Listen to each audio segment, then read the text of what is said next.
Minulú nedeľu sa zosunul svah nad PKO a strhol aj časť jedinej príjazdovej komunikácie.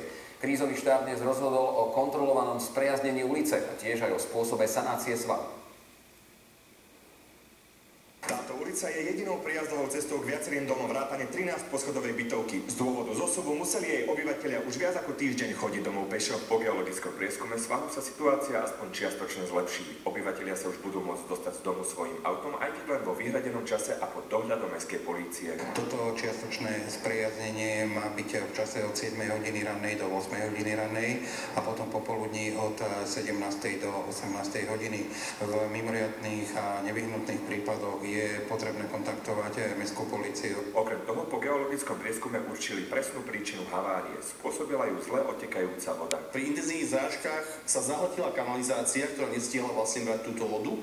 Tým došlo k nasyteniu kypého podložia, sa jednotlivé píšne materiály spustili dole ako po šmihlavke. Sanácia kopca je rozdelená na viacero etáp. Najprv postavia ochranný val, následne svah zaklincujú a nakoniec vybudujú oporný múr tzv. Systémom vystúžených svahov. Takýmito geomrežami, ktoré nám potom bezpečne budú fungovať a svah bude stabilný. Sanačné práce by vraj nemali trvať dlhšie ako mesiac. Zastupiteľstvo mestskej časti Bratislava Staré Mesto odhlasovalo vyčlenenie prostriedkov vo výške 400 000 eur z rezervného fondu, a pričom sa bude požadovať refundácia od štátu. Okrem zosunutej časti je podľa geotechnika nestabilná takmer celá Žižková ulica.